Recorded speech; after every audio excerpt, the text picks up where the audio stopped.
Enzo Fernandez to Real Madrid. Real Madrid থেকে বিদায় নিয়েছেন টনি ক্রুস, লুকা মদ্রিচ। বর্তমানে মাদ্রিদ শিবিরে আছেন বেলিংহাম, শোয়ামেনি, ফেদেরিকো ভালভার্দে। তবে এরা কেউ ডিপ লাইনিং প্লেমেকার না।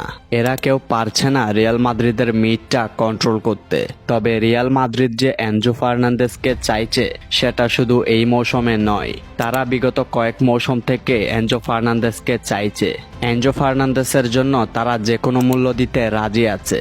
তারা প্রথমে চেয়েছিল শোয়ামেনির সাথে সোয়াপ ডিল করাতে, মানে শোয়ামেনি চেলসিতে চলে যাবে আর এনজো ফার্নান্দেজ রিয়াল মাদ্রিদে চলে আসবে। তখন চেলসি রিয়াল মাদ্রিদের থেকে অতিরিক্ত আরও অর্থ দাবি করেছিল, যেই অর্থ দেওয়ার জন্য রিয়াল মাদ্রিদ রাজি ছিল না, এবং তাই তখন সেই ডিলটি সম্পন্ন হয়নি। এর আগেও এনজো ফার্নান্দেজের জন্য রিয়াল মাদ্রিদ মরিয়া হয়েছিল, তবে এনজো ফার্নান্দেজের রিলিজ ক্লজ অনেক বেশি এবং অপরদিকে রিয়াল মাদ্রিদ 100 মিলিয়নের বেশি খরচ করতে রাজি নয়। তবে এবার যেন রিয়াল মাদ্রিদ সব মৌসুমকেই ছাড়িয়ে গেছেন।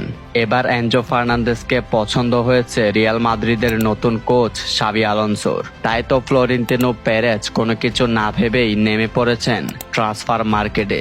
যে কোনো মূল্যেই এনজো ফার্নান্দেজকে দলে ফেরাতে চান ফ্লোরেন্তিনো পেরেজ। রিয়াল মাদ্রিদের মিডফিল্ড থেকে বড় বড় তারকারা চলে গিয়েছেন এবং ভবিষ্যৎ পরিকল্পনার জন্যই এনজো ফার্নান্দেজকে দলে ফেরাতে চায়। লং টার্ম একটি চুক্তিও করতে চায় তার সাথে। এনজো ফার্নান্দেজ চেলসিতে এবং আর্জেন্টিনায় যেভাবে খেলছেন তাই তাকে চাওয়াটাই স্বাভাবিক। তিনি বক্স টু বক্সের পাশাপাশি ডিপ লাইনিং প্লেমেকারেও দক্ষ। তিনি যেমন একটি অ্যাটাক তৈরি করে গোল করে আসতে পারেন, তেমনি প্রতিপক্ষের অ্যাটাক থামিয়ে আবার অ্যাটাক তৈরি করতে পারেন।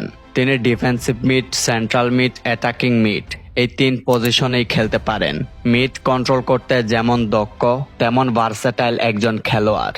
রিয়াল মাদ্রিদে সব পজিশনে ভালো ভালো প্লেয়ার আছে, তবে টনি ক্রুস আর লুকা মদ্রিচরা চলে যাবার পর একজন ডিপ লাইনিং প্লেমেকারের অভাবে রিয়াল মাদ্রিদ ভুগছে, যেটা গত সিজনে বেশি দেখা গিয়েছিল।